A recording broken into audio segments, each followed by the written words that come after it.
Isolasi, cerita fiksi setelah pandemi virus corona.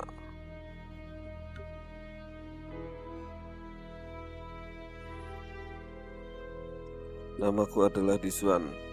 Aku adalah seorang dokter yang sering melakukan penelitian mengenai virus. Pada saat terjadi pandemi virus corona yang mengakibatkan banyak orang meninggal dunia, aku merupakan salah satu dokter yang melakukan penelitian untuk menemukan obat yang bisa menyembuhkan diri dari virus corona. Untuk melakukan penelitian, aku harus menghadapi pasien yang terinfeksi virus corona. Dengan menggunakan alat pelindung diri yang lengkap, aku tidak terlalu khawatir terkena virus corona.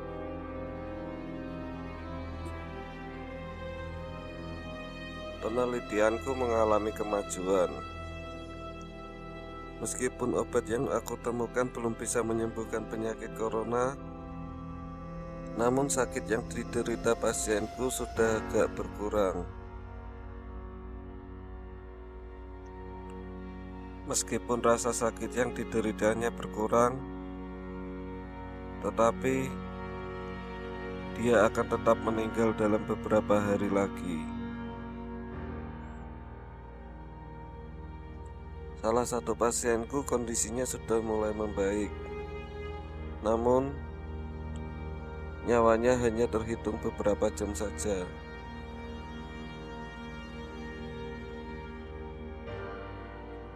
Setelah berdiskusi dengan keluarganya, maka diputuskan untuk menyampaikan pesan-pesan terakhir kepadanya. Namun, keluarga pasien itu tidak ada yang berani mendekatinya.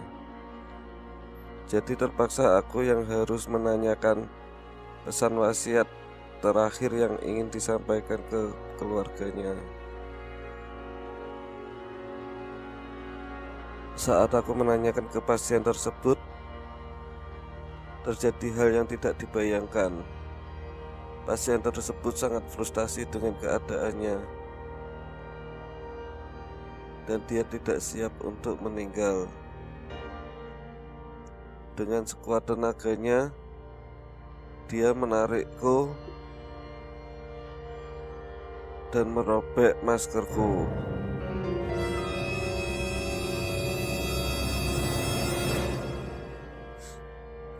Lalu dengan sengaja pasien itu meludahi mukaku.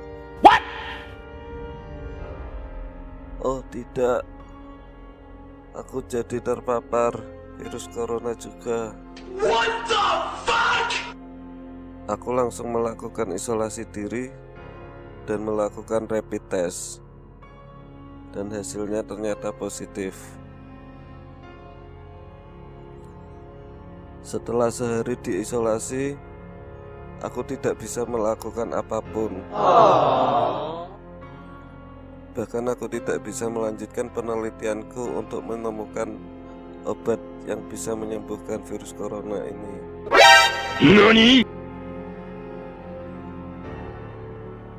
Karena penelitianku hampir berhasil, aku tidak mungkin melepaskan penelitianku begitu saja.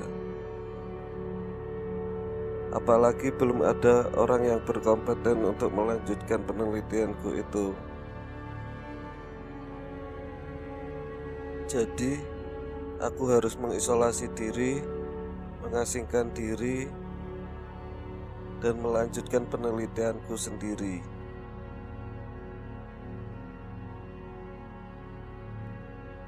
Aku menyuruh stafku untuk mempersiapkan laboratorium dan seluruh penelitianku ke dalam truk rumah yang aku miliki. Dan aku akan memilih tempat yang tenang untuk melakukan penelitianku, untuk mengisolasi diriku sepenuhnya.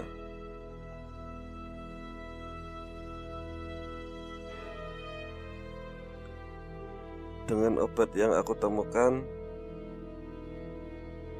aku bisa menjaga kondisi tubuhku dengan baik, sehingga aku masih bisa melakukan aktivitas untuk melanjutkan penelitianku. Dengan bekal makanan dan kebutuhanku selama 1 bulan,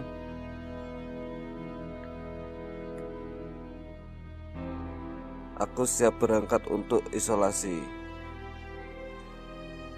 Karena aku tahu paling lama umurku hanya 1 bulan lagi.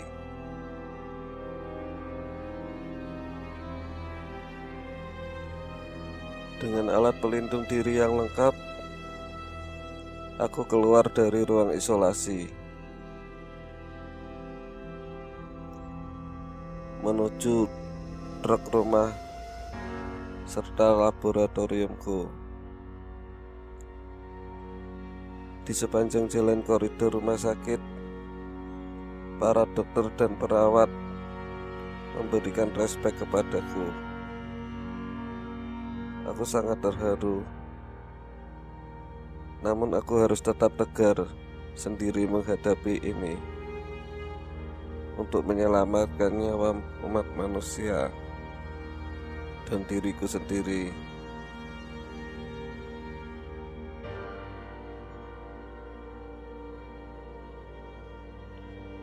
Aku berangkat keluar kota, jauh sekali menuju hutan lebat yang tidak ada perkampungan di dekatnya.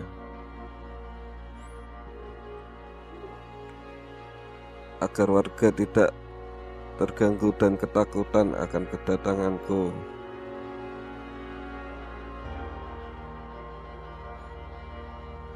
Aku memasuki ke dalam hutan, mungkin berada di tengahnya dan jauh dari jalan keluar terdekat.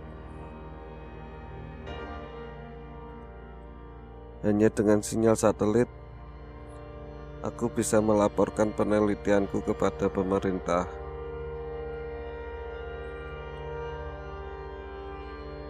Sudah seminggu berlalu, aku mengisolasi diri, jauh dari keluarga dan umat manusia lainnya. Hanya ada suara binatang dan suara sunyi di tengah hutan.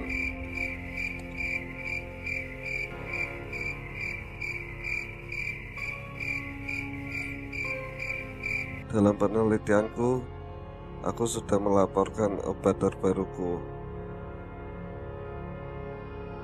Selain aku laporkan, obat itu juga langsung aku uji cobakan kepada diriku sendiri.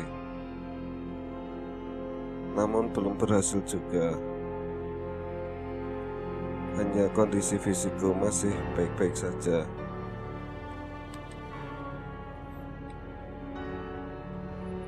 Tidak merasakan sakit dan masih bisa beraktivitas.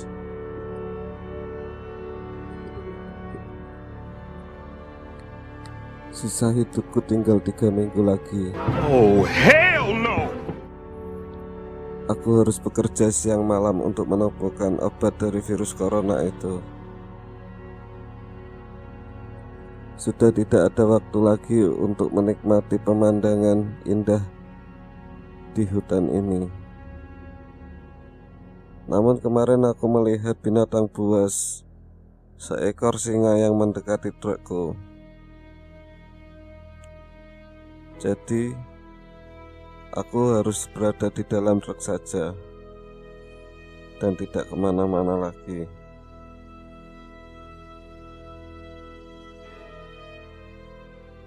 Di suatu malam di minggu kedua, aku mengalami kekagetan karena ada yang mengetuk di belakang trukku. Karena sudah mengantuk berat setelah seharian penuh bekerja keras, aku biarkan saja dan aku lanjutkan tidur. Mungkin yang mengetuk itu adalah binatang.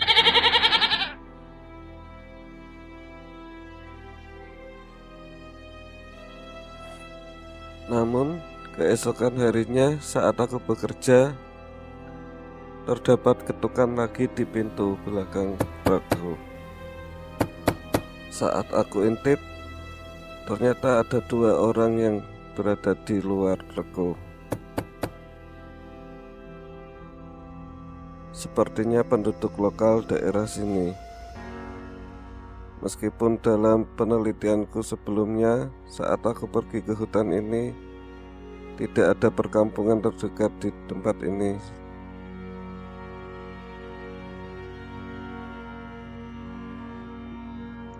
Tetapi kedua orang itu sepertinya belum pernah terjamah oleh kemajuan zaman, karena mereka masih memakai pakaian yang minim.